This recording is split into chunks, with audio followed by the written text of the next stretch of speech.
Lux presents Hollywood.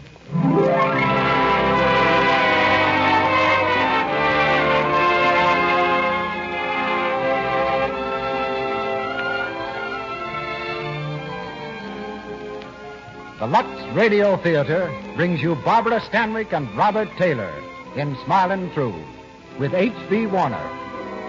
Ladies and gentlemen, your producer, Mr. Cecil B. DeMille.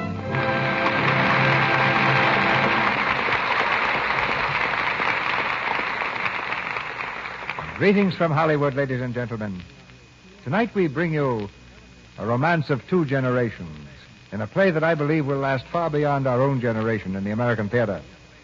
Smilin' Through had a long run on Broadway and also has to its credit 2 hit motion pictures. And the reason is that it's truly a great love story.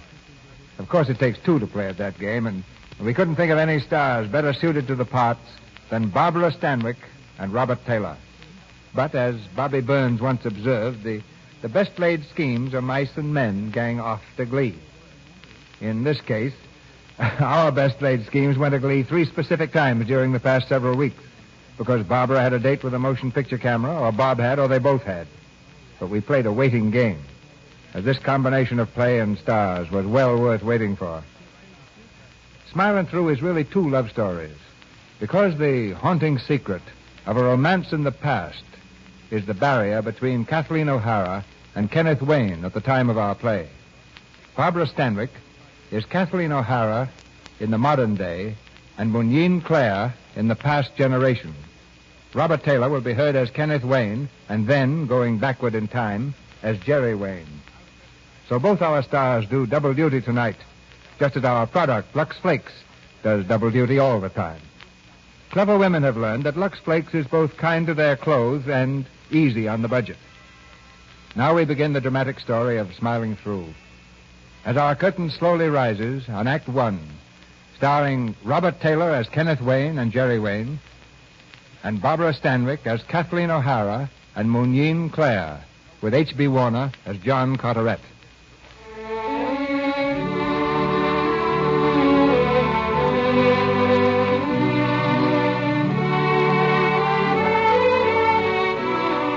It's June 1914, just 2 short months before the rumble of guns from France will shatter the dreamy quiet of the English countryside. In a pleasant old garden near London, 2 elderly men are seated beneath the trees, a table before them, on which is set a never-ending game of dominoes. No move has been made for the last 10 minutes. With a gesture of impatience, one of the men picks up his cane and raps it smartly against the legs of the table. John, wake up. What? Oh, my play? This is a very exciting game, John, with you going to sleep after every move. Let me see, 12 and 3 or 15 and 5 or 20. And I wasn't asleep, Owen. Oh, then if you weren't asleep, why didn't you play the 6-6 there, where I expected you to? You and I have been playing this game for 50 years. You ought to know I never do what anybody expects me to. Funny how an otherwise upright man can be so low down about games. By the way, what time are we expected at Fred's tonight? 8:30. And I'm not going. Not going? Why? You don't often refuse a chance to play whist. There'll be a moon tonight. A full moon. I never leave here when it's moonlight. Oh, John, are you going to start that? I wonder if you know how I dread to see you in these moods. Moods? Do you mean to say you're going to sit here in this garden all night again and try to conjure up spooks? And really, John, sometimes you give me the creeps. Do you know what people think? They think I'm a little touched, don't they, Owen? I don't blame them, this constant playing with the supernatural. Yeah, there's nothing supernatural about it. It's beautifully natural. The past is dead, John. You ought to forget it. No, you're wrong. You're wrong, Owen. The past is with us. It's here about us all the time.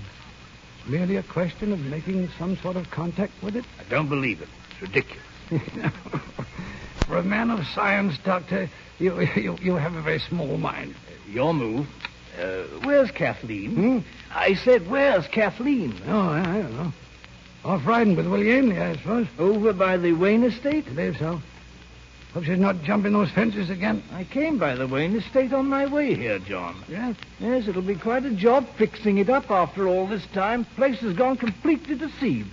Well, what do you mean, fixing it up? No one's lived there for 50 years. There's someone living there now. Kenneth Wayne. What's that? Kenneth Wayne. Jerry Wayne's son. Yeah, he arrived from America yesterday. Jerry Wayne's son. I thought I'd better tell you, John. Why didn't he stay away? Why did he have to come back here? It's only natural that the boy should want to look after his father's property. You heard that Jerry Wayne had died, I suppose? No, I hadn't. Yeah, in America 3 years ago. From all I can understand, his wife never knew that Jerry had been guilty of... Stop it, Owen. Stop it. I don't want to hear any more about Jerry Wayne or his wife or his son. It's a subject I finished with 50 years ago. I don't want it reopened. I imagine it may be reopened in spite of you, John. Kenneth Wayne is your neighbor. He'll naturally come here to pay his respects. I won't have it. I won't have him in my house. John, the boy knows nothing of what happened here, and after all, you can't hold him responsible for what his father did. 50 years is a long time to hold a hatred, John. Oh, so that's what you meant. The past is dead. Forget it. Yes, John. Well, I can't. I'll never forget it. I want nothing to do with Kenneth Wayne, and Kathleen shall have nothing to do with him either. Ellen. Ellen. Yes, Mr. Carteret? Ellen's my niece returned from her ride. No, sir, she hasn't. When she does, tell her I want to see her. At once, please.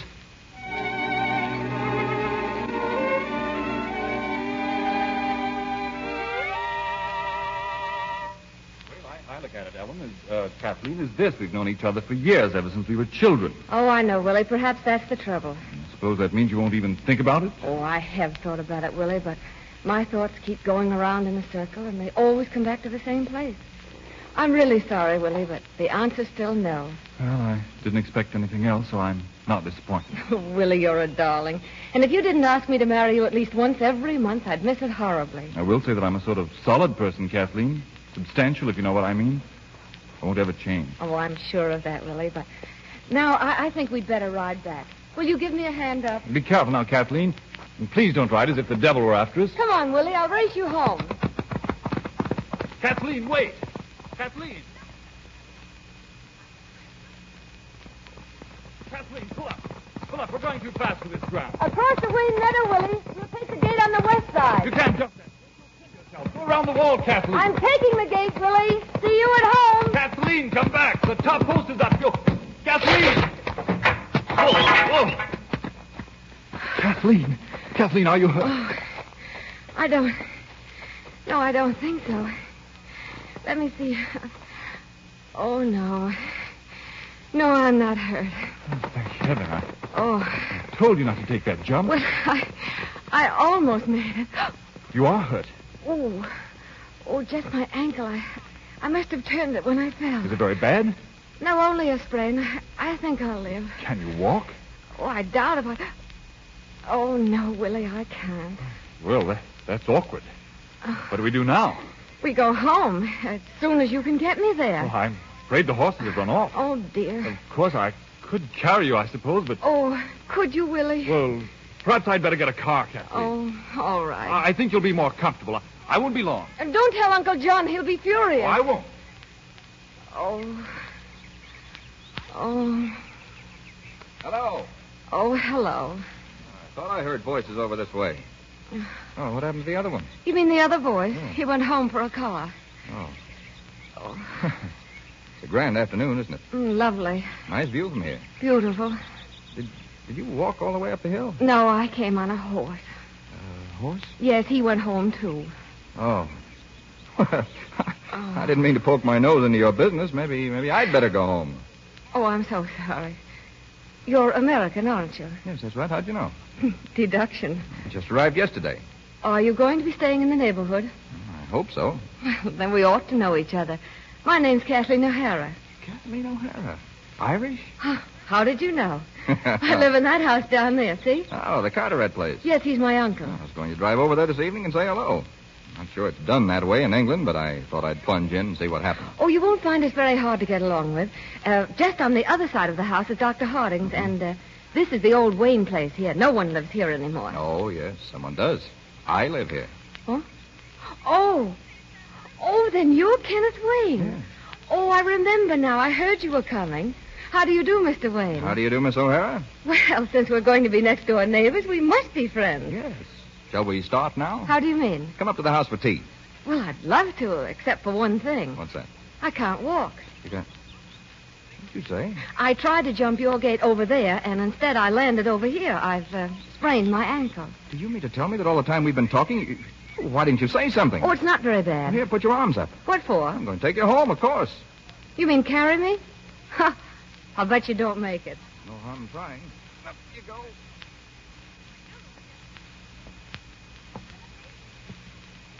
I think I can walk to the chair. You can put me down now. Oh, no. When I start a job, I finish it. Right here? Thanks. Now I'll have to give you tea. Oh, Miss Kathleen, what's happened to you? It's nothing, Ellen. Will you tell Uncle John I'm home? Yes, Miss. And bring some tea, Ellen. Sit down, please. Thank you, but don't you think you'd better do something about that ankle? Oh, it's much better, really. I told you I could have walked halfway. Kathleen, you all right? Of course, Uncle John. I've sent for Owen. He'll be here right away. Uncle John, please stop fussing. There's nothing the matter except this gentleman thought he had to carry me home. Oh, How do you do, Mr. Carteret? you're Kenneth Wayne, aren't you? Yes, sir. I'd know you anywhere. You're just like him. Just... Oh, I suppose you mean my father, sir. Yes, I mean your father. Uncle John. Thank you for bringing my niece home. Is there anything we can do for you? No, Uncle John, Mr. Wayne is staying for tea. I see. Excuse me. Well, I'm dreadfully sorry. There must be some... Oh, well, I can't imagine. Oh, it's quite all right. I don't pretend to know what it's all about, but, well, I'll run along. Oh, you can't. Please don't. Oh, you really don't want me to stay. Let's not try to be polite. Well, perhaps we'll meet again sometime. Of course we will. Goodbye, then. Goodbye, and thank you. Ellen. Ellen. Yes, Miss. Will you ask Uncle John if he can come here a moment? Well, he's in the garden, Miss Kathleen. He said that he didn't wish to be disturbed. He'd be there all evening, he said. Oh. You know how he is, Miss, when there's going to be a moon. It might be better if I didn't... Yes, never mind, Ellen.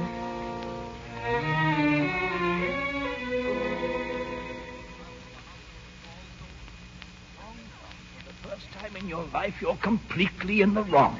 I'd rather not talk of it. I came here to talk of it, and you must listen to me. You might as well know that Kathleen has been seeing young Wayne. Against my wishes. Why shouldn't she? You've explained nothing to her. You're being unfair to her and to the boy. Why are you so sympathetic all of a sudden, Owen? Because I've met him, I've spoken to him, and I know he's lonely.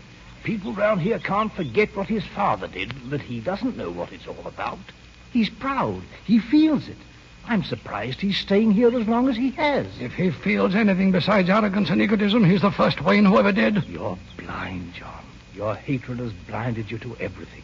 Don't you know that Kathleen's in love with him? Now, that's impossible.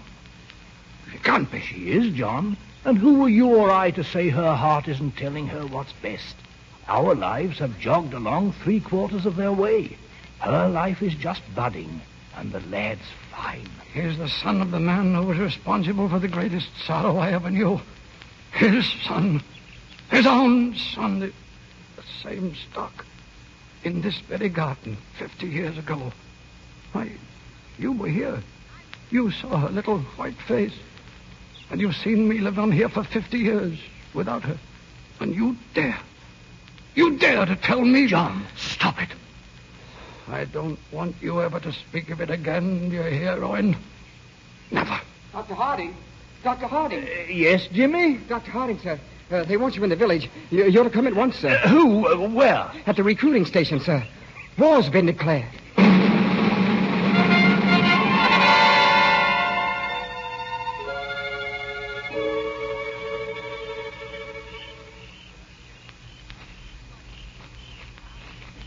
We'd better say goodnight here. I'll go the rest of the way alone. Again? I never quite get past the garden wall, do I? I'm sorry, Ken. I know. But some evening I'm going to climb into that garden of yours. It's becoming an obsession with me, like the seventh door that must never be opened. Oh, Kathleen, what is it? Why do people hate me so? What have I done? What haven't I done? I don't know, Ken. If I did, I'd tell you. You must know something. I've been here for 3 months, and the only people who've even spoken to me are you and Dr. Harding. Must be some reason for that. I know this much, Ken. It's something to do with your father and my Uncle John's sweetheart, my Aunt Mooneen, years and years ago. Dr. Harding told me, but that's all he'd say. And then, every night when there's a moon like this, Uncle John goes into the garden. He'll stand looking at the gate hour after hour. And then he'll hold out his arms in front of him as if he's waiting for someone. And he'll call her name. Mooneen. Mooneen. And then? I don't know what happens then. I'm afraid to look. You don't believe that someone does come to him? I'm Irish, Ken. We can believe a great deal that we can't see. Kathleen, whatever this thing is that stands between us, will it always be there? I don't know. There must be something we can do. We can go to him, tell him that we love each other. Ken. I've never said that to you before. Never thought I had to. But you've known, haven't you? Yes, I've known. But let me speak to him. Let me tell him. Oh, no, Ken, not yet, please. But why? Why, Kathleen? Because he hates you so. And because he loves me. He's done everything for me. When my mother died, I was alone in the world. He sent for me. He's like my father, and he's old, and I think unhappy. Well, let me tell him, Ken, at the right time. Will it be soon? Perhaps. It must be soon. I've joined up, Kathleen. Joined up? Yes, I'm waiting for word now. I may leave in the morning to join my regiment. But you're an American. I'm not sure what I am. My father was English. But you don't have to go. They can't make you go. Now, would you want me to hide behind that? Oh, Ken. Ken. That's why it must be soon, darling. It'll be so much easier leaving you if I know that when I come back, you'll be here. Kathleen. It's Uncle John. Kathleen, is that you out there? Ah, Good evening, sir. it's getting late, Kathleen. You coming in? Uncle John, there's something we have to tell you. Tell me inside. Good night, Mr. Wayne. Mr. Carteret, I don't mean to be disrespectful, but I should like to stay if you don't mind. You've made that evident in the past. In spite of the fact that you realize you're not welcome here. Uncle John. Will you go into the garden, please, Kathleen? Well, Mr. Carteret, I don't deserve the treatment I get from you. that's a matter of opinion. You've nursed a prejudice against me that has no foundation. You are a Wayne. That's its foundation. If you'll forgive me, sir, that's unfair. You're holding a grudge against me for some injustice my father did you. Injustice. I don't know the facts, but I did know my father. So did I. I resent that, sir. Speaking of a man who's dead. I'd gladly say it to his face if he were alive. Mr. Carteret, I'm entitled to stand on my own merits. Because I happen to be the son of a man with whom you disagree. You speak very lightly of the disagreement between your father and me. I've heard vague hints. Now I want to know the facts. Your mother didn't enlighten you before she died. No, sir. She evidently wished to spare you. It's not fair to disclose a secret she tried so hard to keep. Just a moment, Mr. Carteret. I joined up last week. I'm leaving for the front tomorrow. I run the same risk as anyone else, and it's quite possible I may not come back. I should like to say goodbye to Kathleen. I shall deliver your message. I'd like to see her, please. I'm afraid that's impossible. Mr. Carteret, I love Kathleen, and she loves me. You're going to find it difficult to keep us apart. I shall do my best. Then let me advise you, sir. Don't count on my being killed because I won't be. I'll come back. I promise you that.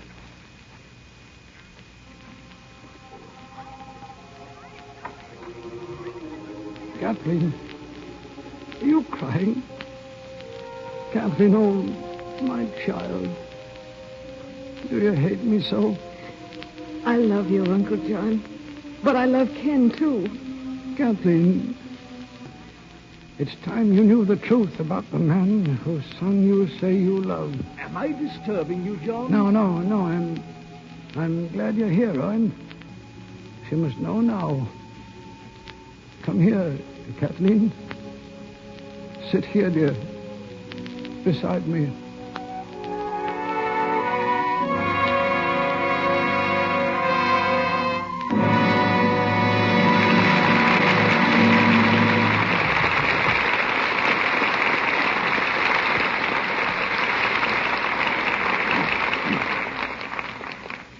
The curtain falls on Act One of Smilin' Through. In a moment, Mr. DeMille brings you Act Two, starring Barbara Stanwyck, Robert Taylor, and H.B. Warner. You know, it isn't easy to improve a famous product like Lux, which has become such a friend of so many millions of women. But women everywhere are saying that now Lux is even better than before. That's true, Mr. Ruick. Though I used to hear girls say Lux just couldn't be improved. Yes, I'm sure many women have thought that, Sally. Now, here are 3 points women especially like about new Quick Lux. 1, these delicate flakes are so fast. They bubble into suds at the touch of water. In water as cool as your hand, new Quick Lux dissolves 3 times as fast as 10 other leading soaps tested. That's 1 point women appreciate. 2, new Quick Lux is so thrifty. A little goes so far. In fact, ounce for ounce, it gives more suds than any of the 10 other soaps tested. And that's true even in hard water. The 3rd point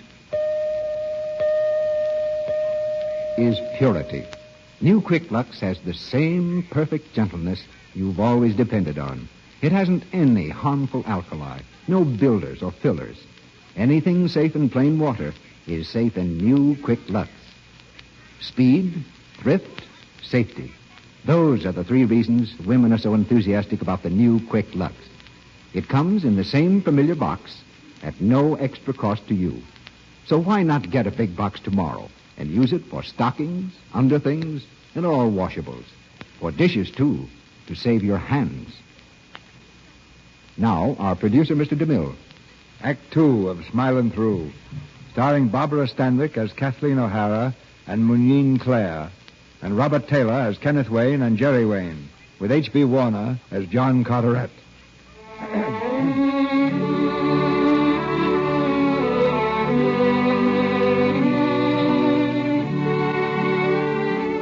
In the old garden, the full round moon shines down on the shadowy figures of John Carteret, Dr. Harding, and Kathleen.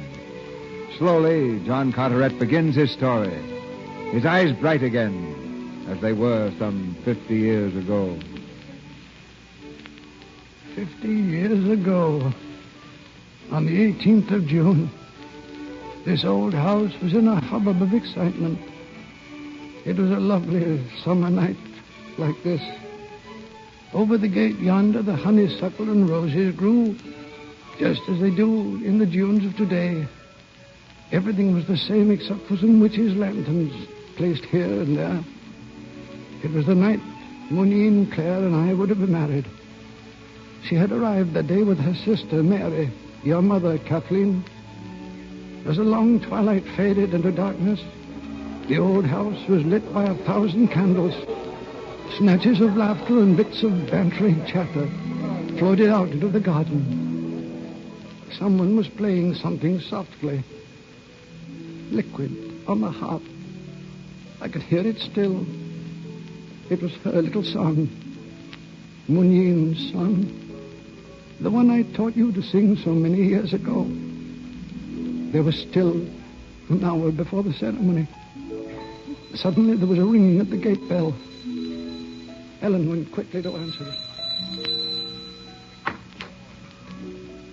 Why, Dr. Harding, it's about time. Good evening, Ellen. Am I late? Mr. Carteret's been worried to death. Is that you, Owen? Good evening, John. Oh, good Lord, I thought you'd never get here. Did you bring the ring? Now, don't worry. Everything's all right. Well, come inside, man. There are 1,000 things to attend to yet. John, I've something to tell you. Oh, what, Owen, what? I stopped in at the George and Dragon on my way here to get something to steady my nerves. Well. Jerry Wayne was there, John, drinking more than was good for him and talking about her. Muneen? He was talking about Muneen? Now, John, there's nothing you can do about it, only I think you ought to be on your guard. He's not been asked to the wedding, of course. Of course not. I'm wondering if that was wise. Oh, I know how you feel about him. No man has the right to make threats merely because he's refused by a woman. But Wayne's a strange, bitter nature. At any rate, he was making some vague threats that there was still time and the wedding wasn't over yet. There's nothing to worry about, Owen. That kind of man usually takes it out in talking.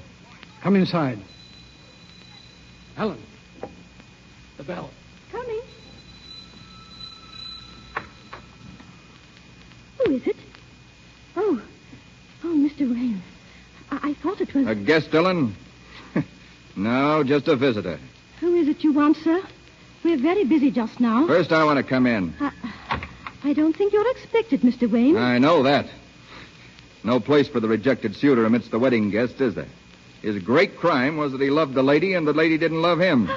You've been drinking, Mr. Wayne. I do hope you'll go quietly away and not make any disturbance tonight of all nights. Take this note to Miss Mooneen. I'll wait. Miss Moonien is dressing, and I don't think she wants to hear from you. Do as I tell you. No, sir. I will not. I want that message taken to her before the wedding. Understand? Ellen, Mr. Carteret wants you. Oh, Miss Mary. Ellen, what is it? What's the matter? It's Mr. Wayne, Miss Mary. Oh. My respects, Miss Mary. Will you have the goodness to deliver this note to your sister? Jerry Wayne, you had no right to come here. It's not Munien's fault at all if she doesn't love you. Oh, why can't you take your dismissal like a man and not come round to trouble her on the most wonderful night of her life? If you'll take her that note and let me wait for an answer, I'll go quietly. If not, I'll stay and watch the wedding like a welcome guest. Only I don't vouch for what I'll say or do. Now, will you take the note or won't you? I'll take it. But I don't like this, Mr. Wayne. I don't like your being here. I'll go when I receive an answer to my note. Wait here, then, please.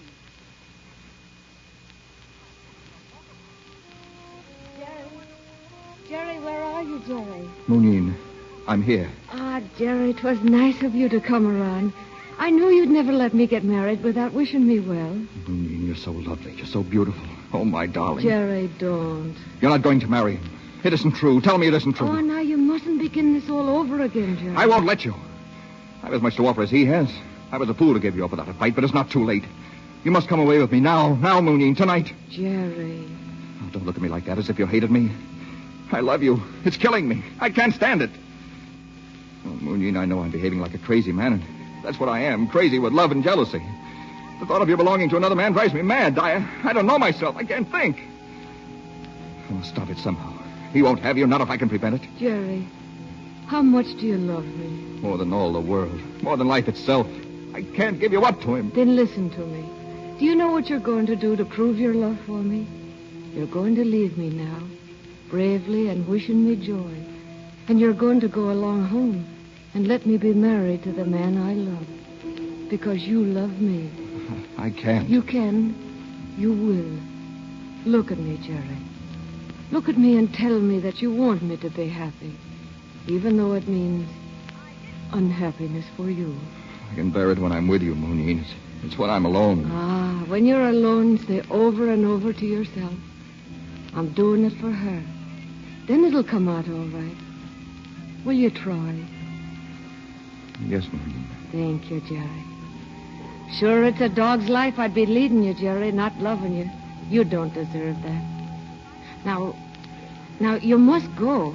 You promised that if I came down... Mooneen, shall I never see you again? Often, I hope, when I come back here to live. If you'll promise to remember what I say. Now, wish me well, Jerry. And mean it. Goodbye, Mooneen. I love you. I shall always love you. Ah, Jerry. Goodbye, my friend.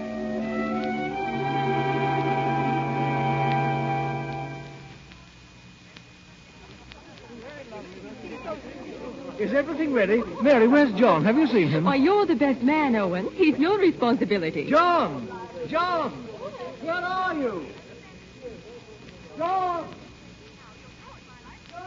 Ah, they're calling you, John. We'd better go in. In a moment. I'm not supposed to see you till the ceremony. Didn't you know that? It's the very worst of bad luck. I've heard rumors of this nonsense, Mooneen. Is it really true? You know, when I came out here before and saw you, when you turned around to me with the moonlit all silver in your hair, you looked like a little white ghost coming down on a moonbeam to greet me. I'm not a ghost, John. I'm real. But I love you till I am one.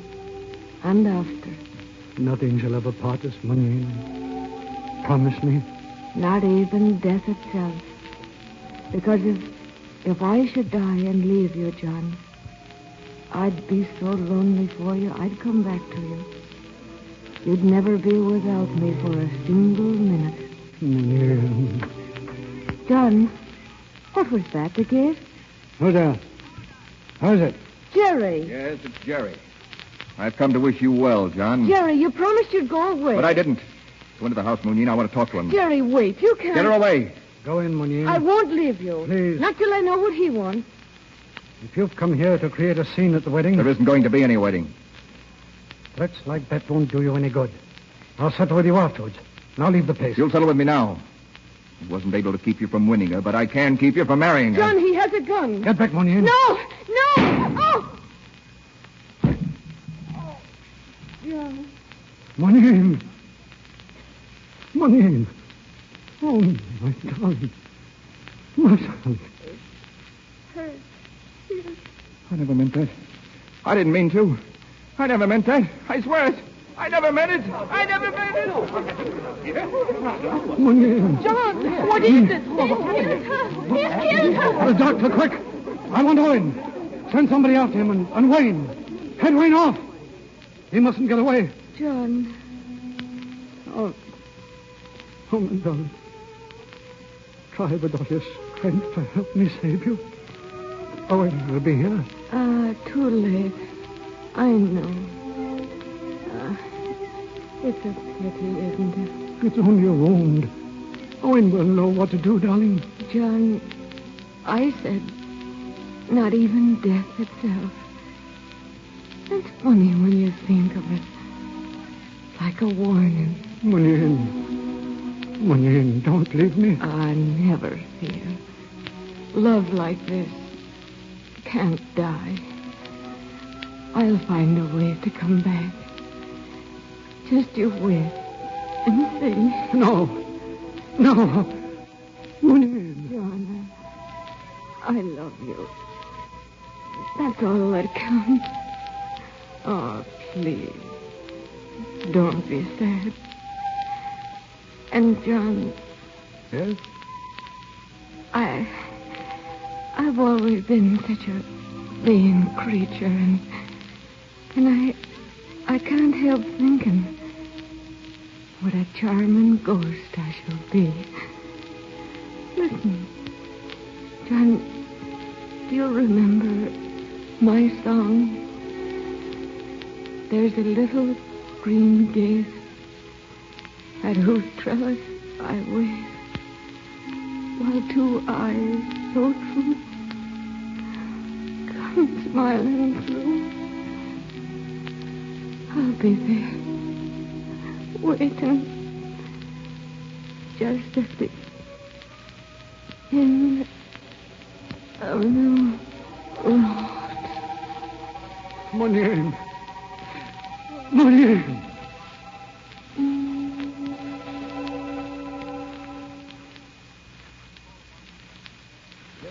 The way she died, in my arms, here in this garden, 50 years ago. Love like that, Kathleen, is like the smile of God. And when it's taken from you, it's as though the smile of God had ceased for you forever. But year after year, she has come to me. Sometimes every moonlight night. Sometimes with long, lonely times between. But always, when I needed her, she was beside me. Whenever I met with trouble or sickness, she was there. And the comfort of it was so great that it made little difference whether I lived 1 year after her or 100. If only she was with me now and then. Uncle John, if you've known love like that through the years and after the years, how is it you can be so hard on me? I love too, Uncle John. Can't you understand? You're the stock of my Munir herself, and his is the blood of the Waynes. And you don't belong to Catherine. I love him. You must forget him and make an end of Now, this. don't ask me that. I can't. You must. Uncle John, you talk of love being like the smile of God. You're not the only one God smiles upon. He smiled on me, too, and on Ken. And I'm not going to let you come between us. You can't. Kathleen, where are you going? I'm going to Ken. Kathleen. John, let her go. It's her right. You're against me still. After all that I've recalled of what happened that night, you're against me still. All that was 50 years ago. He's his son. That's not the boy's fault. And Kathleen's her flesh and blood. That's not Kathleen's fault. They love each other. You're hard and cruel, John, and I'm against you. You're doing a wicked thing, and someday you'll bitterly regret it. Good night.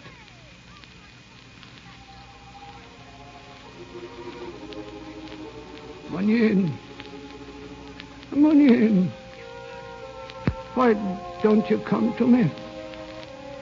I need you, Munyin. Oh, John. Is it so hard to learn the lessons of love? I'm here, my darling. But you'll never be able to see me while you've hate in your heart. It breaks the spell. And 'tis so light and slender a thing. I know you want me. But you'll have to sweep out all the cobwebs of revenge and hatred from your thoughts before we two can talk together. Love of me is not enough. There must be no dark shadows of unkindness or of anger. Love must shine all around. Goodbye, John. Goodbye, my darling.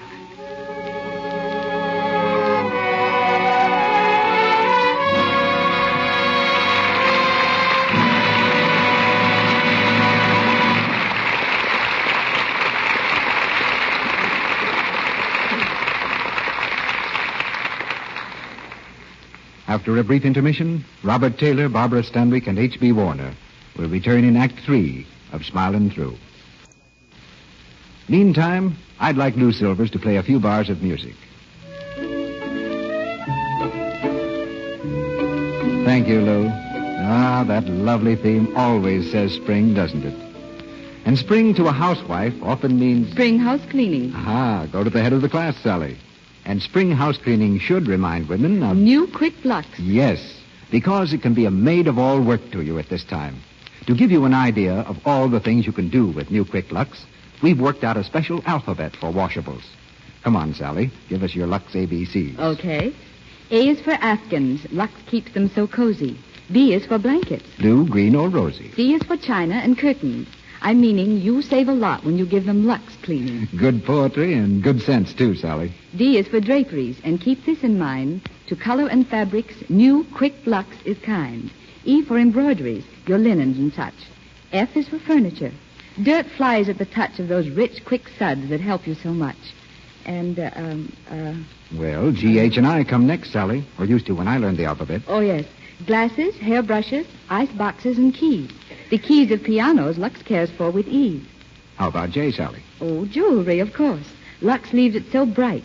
And K for the kitchen, all shining in white. L is for lampshades, the washable kind. I'll interrupt here. I hope you don't mind. Ladies, these are just a few of the many ways you can use New Quick Lux in your spring house cleaning. It's so easy to use, so fast, and a little goes so far, it's thrifty. Don't forget, it's wonderfully gentle, too. That's right. New Quick Lux has no harmful alkali to hurt anything safe in water alone. Why not use it for all your soap and water tasks? To save cleaning bills, to save fabrics, to save your hands. It's in the same familiar Lux box, and it doesn't cost a cent more. Right now, many dealers are featuring it in their spring house cleaning sales. So don't miss this chance to stock up. We pause now for station identification. This is the Columbia Broadcasting System.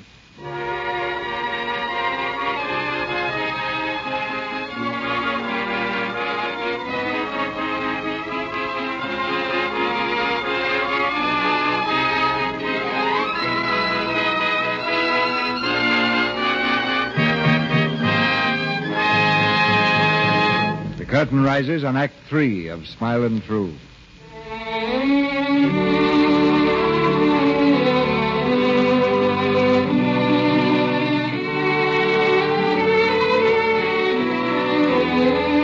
More than 4 years have passed. It's June again, June 1919. Once more there's peace in the world. But in Kathleen's heart, only misery and despair. For 6 months she's had no word of Kenneth Wayne. Every morning she waits for the postman at the garden gate. Every morning he passes the time of day with her, but leaves no letter. Now in the garden, Willie Ainley has come to call.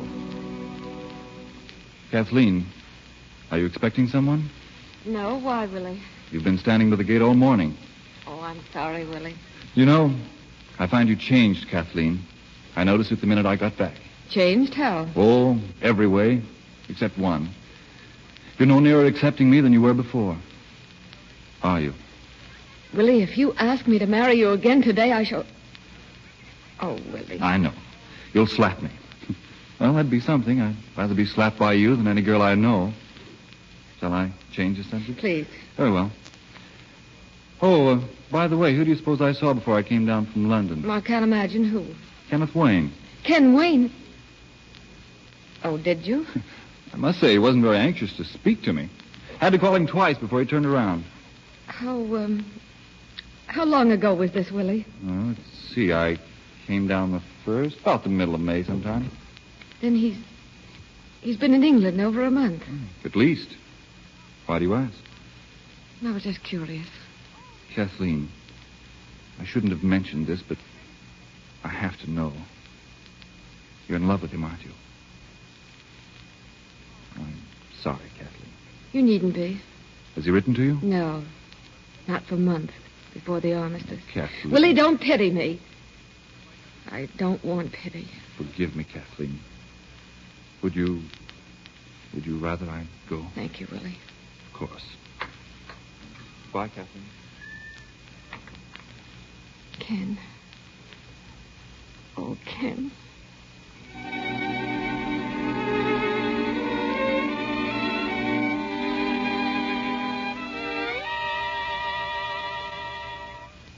All right, I think that's enough. Put your jacket on, Captain Wayne. Thank you. Well, Doctor, what's the verdict? Oh, just about what you told me yourself. The army surgeon did rather a good job on that leg. You mean as good as could be done, huh? Yes, that's about it. Of course, your nerves are all shot, but time will take care of that. How much time? Can't say. That will depend on you, Captain Wayne. Yes, I know. Don't worry. Try to relax. Eat plenty of greens. Sleep 10 hours a night. Yes, it's easy to prescribe. How much sleep do you get a night?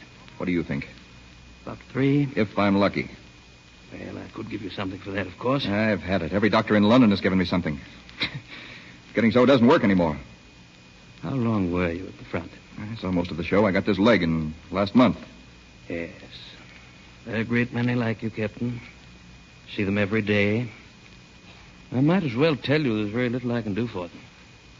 There's only one thing I really want to know, Doctor. When I came back out of this, I was going to be married. Is that... Do you think I should? You mean, is it fair to the girl? I'll be an invalid, won't I? For a time. But you won't say how long. I can't. Maybe years.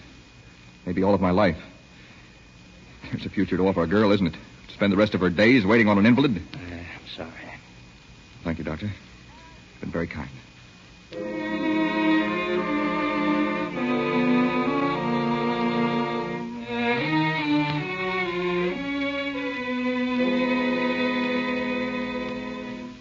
there anything I can bring you, Mr. Wayne? No. Thank you, Jane. It's good to have you back, sir. I was worried when we didn't hear from you. I'm sorry. I should have let you know.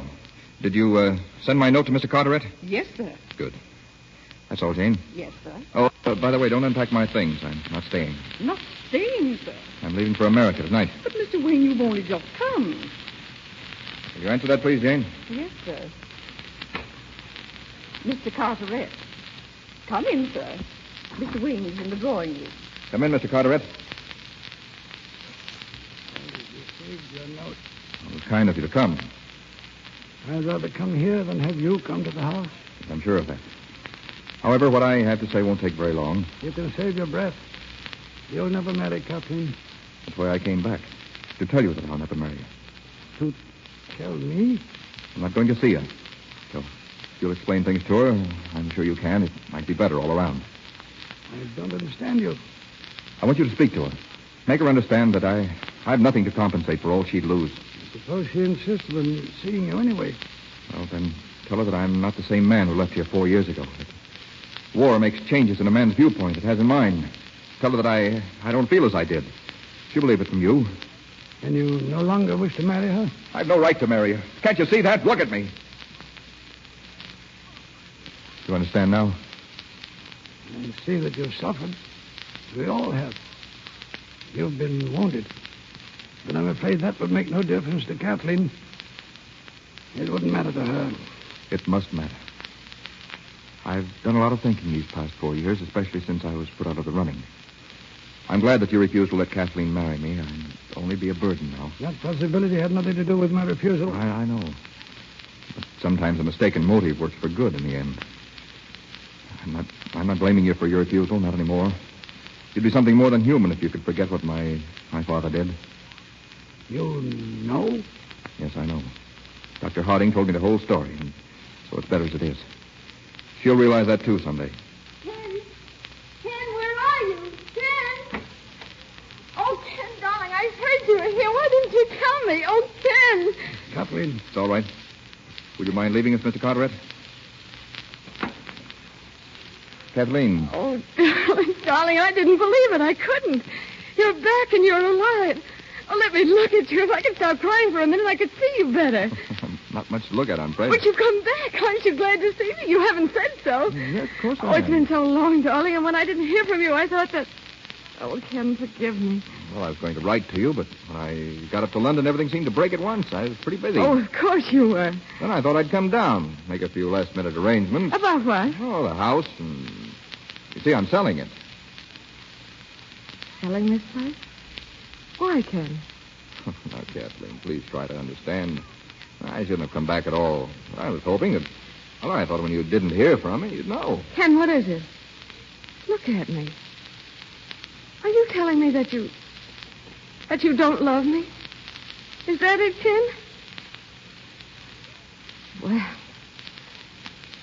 it's a fine spectacle I've made of myself, isn't it? Waiting here. Guess you're right. I should have known. But I guess I'm too conceited. You'll have to forgive me, Ken. I didn't mean to throw myself at your head. It's just that... Oh, it's so silly, so stupid. Kathleen.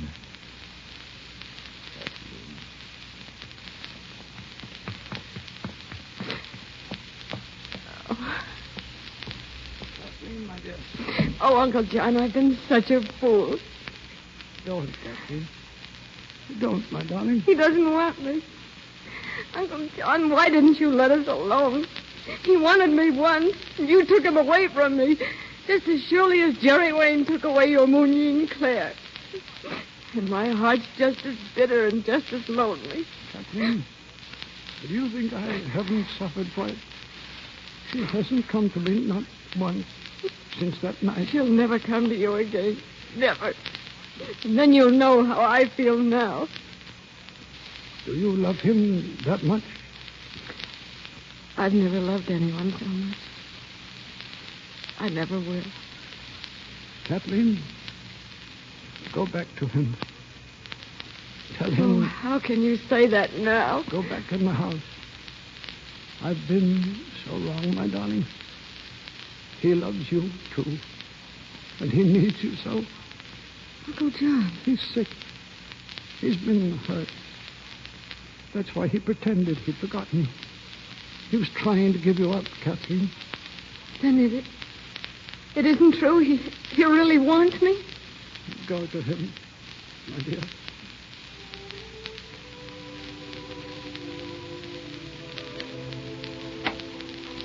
What is it? Have you changed? Ken, Oh, I thought you'd gone. let me look at you, darling. Let me see you now. Oh, why didn't you tell me, darling? Kathleen. Did you think it would matter to me?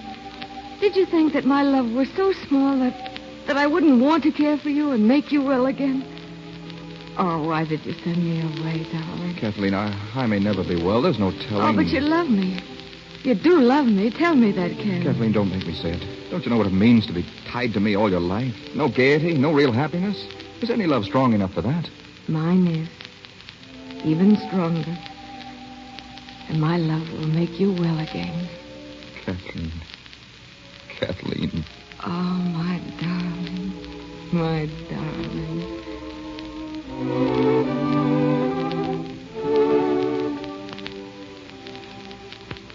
Munyin. Munyin. Why don't you come to me?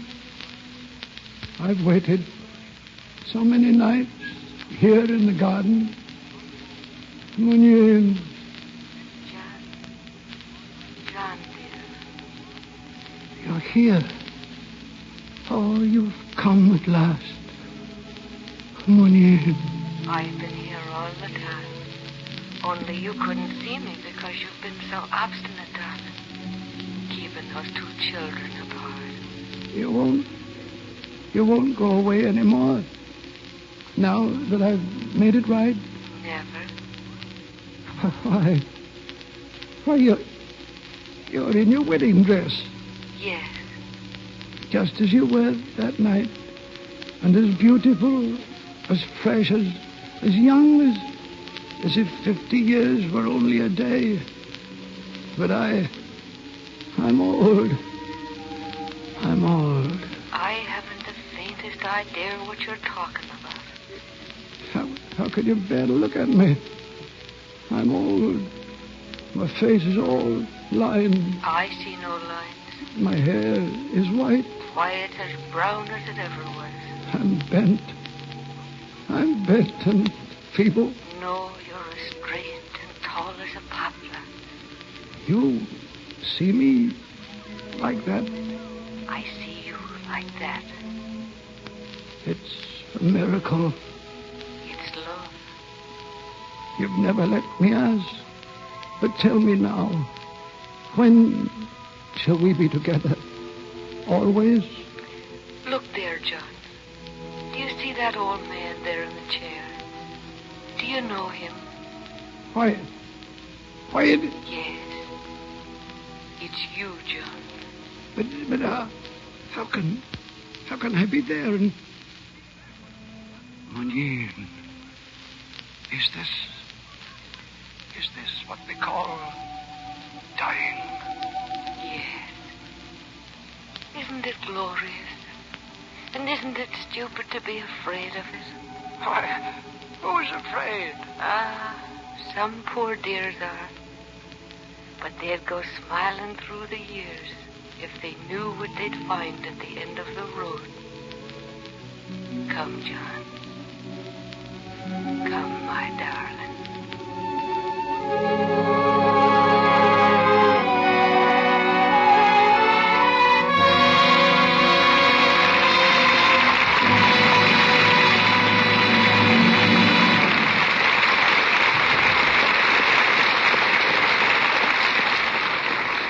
The curtain falls on Act 3 of Smilin' Through. Before our stars come back for their curtain calls, I'd like to speak to a special group of girls.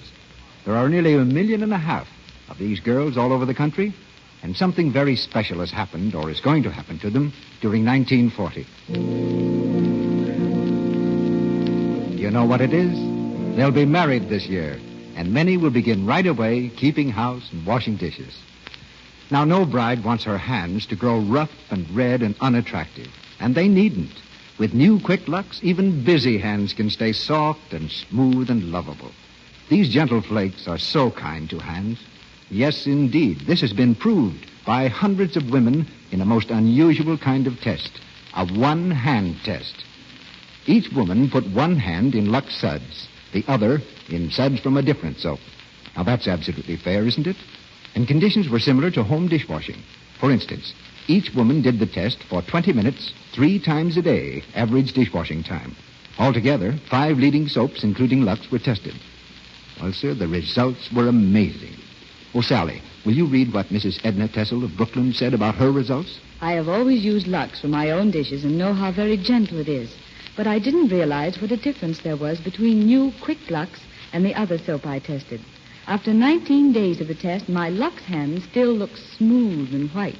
My other hand was so red and rough that I was really embarrassed to have people see it. Yes, the scientists conducting these tests reported they proved Lux milder than any of the other soaps tested. Proved it kindest to hands. Now, one reason New Quick Lux is so kind to your hands is that it contains absolutely no harmful alkali. I wish you'd give it your own private test in your own dishpan. Try it for a week, and I don't think you will ever change. Your grocer has New Quick Lux in the same familiar box at no extra cost. Now, Mr. DeMille is bringing our stars to the microphone. Although Barbara Stanwyck and Robert Taylor are neither of them strangers here, tonight they're taking their first curtain call together on our stage. Thank you, C.B. Barbara and I have been looking forward to doing this play for quite a while. Smiling Through has always been a favorite of mine, Mr. DeMille, and with... And with Bob Taylor at the same microphone, it was a perfect performance for all of us. You know, I hate to bring in a note of complaint, C.B., but I happen to be a committee of one. Oh, nothing to do with the play. It's, well, Bob, tell him. Yes, you can't turn my hair any grayer. It's about your attendance at the Hollywood ballpark since the season opened. The directors are complaining. Don't you like baseball anymore? It's still my principal vice, Bob, but I haven't had time to indulge it lately. There's a play a week to produce in the Lux Radio Theater. And over at Paramount, the little matter of a motion picture called Northwest Mounted Police. I don't call it little. I saw 500 Indians the other day. 500 Indians? Well, bring them along. I'd like to, Bob, but I don't believe the umpires would appreciate it. Well, in the meantime, keep your fingers crossed for the rest of us stockholders. We may have a pennant winner in the Hollywood Stars. We hope. But to get back to the Lux Radio Theater, what's the play next week? Next Monday night, we're going to present another Pulitzer Prize winner and Broadway hit. Thornton Wilder's play, Our Town. Sol Lesser has just given this play a fine motion picture production to be released within a few weeks. But next week, we'll do it with the original cast of the picture before you see it on the screen. And here are the stars we'll have.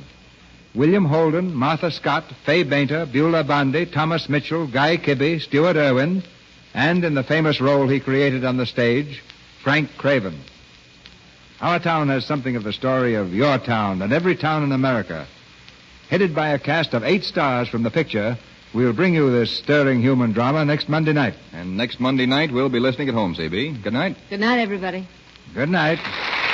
We're starting right now to find you two another play.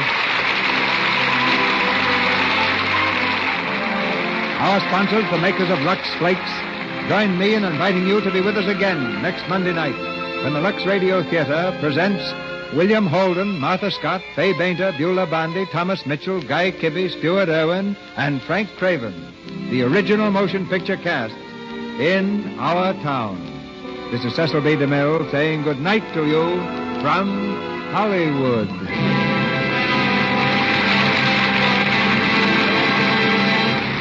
Heard in tonight's play were Eric Snowden as Dr. Owen, Frank Martin as Willie Ainley, Julie Bannon as Mary, Lou Merrill as Doctor, Christina Wayne as Jane, and James Eagles as Jimmy. Robert Taylor stars in the MGM picture Waterloo Bridge, soon to be released. Barbara Stanwyck's current picture is Paramount's Remember the Night. The play Smilin' Through was written by Jane Cowell and Jane Murphy. Our music was directed by Louis Silvers, and your announcer has been Melville Ruick. This is the Columbia Broadcasting System.